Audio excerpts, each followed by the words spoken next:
She walked in like she owned the place, one hand gripping the wrist of a boy I'd never seen, the other holding a man's fingers, his fingers, still damp from their private sins. I was making tea. The scent of jasmine hung thick in the air. I never stopped stirring. She tossed a manila envelope on the counter. The paper landed with a thud too heavy for its size. "Sign these," she said, "and leave now." No preamble, no shame, no hesitation. The man behind her smirked. The child looked confused. And then, my son, our son, stepped into the kitchen doorway. He was holding a book. His voice didn't shake. "Mom, you really don't know?" He opened the book. She looked. She froze, and all the blood drained from her face. It started with absences. She stopped kissing me goodbye, stopped asking how my day was, stopped folding my shirts the way she used to, like she couldn't bear to touch them too long. I noticed everything: the shift in perfume, the late-night work calls, the way she never looked me in the eye during dinner anymore. Then there were the whispers behind closed doors, the giggles through walls too thin to hold secrets.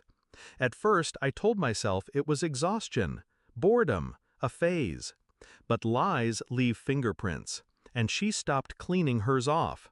So I listened, and I waited, because people don't just fall out of love, they crawl toward someone else. I didn't confront her. I documented. Phone records, hotel receipts, one too many business trips that lined up with the man she swore was just a colleague. She thought I was predictable, passive. That was her mistake. I wasn't angry, not then, just curious. Who was he? Why the child? I followed her once. They were at the park. She was holding the boy's jacket. He called her Mommy, and she smiled like I hadn't seen in years. That was the moment I stopped pretending.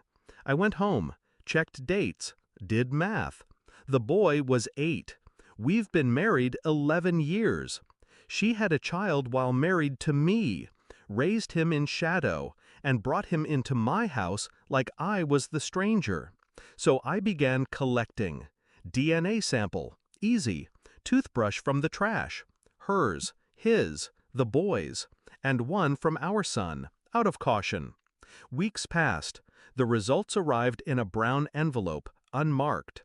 And what I read turned everything inside me to ice. The boy, hers, not mine. Her lover, his father. But the real knife? Our son wasn't hers.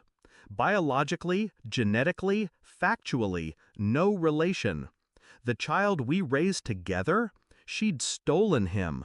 From her sister. A hidden pregnancy. A secret adoption.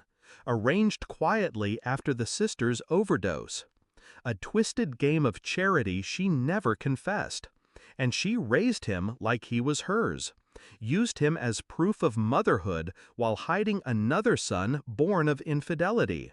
She lied about everything. Who she was. Who he was. Who we were.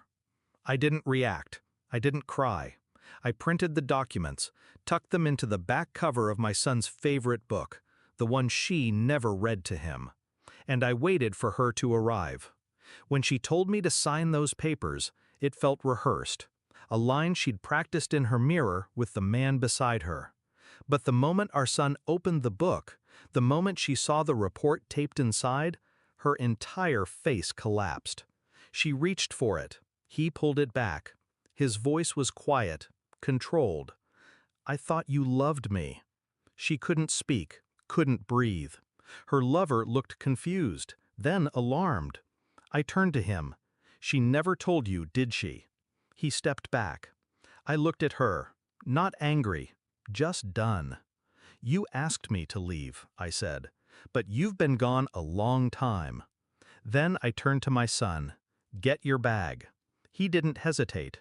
We walked out together, left them standing in silence. The envelope she gave me still lay unopened on the counter.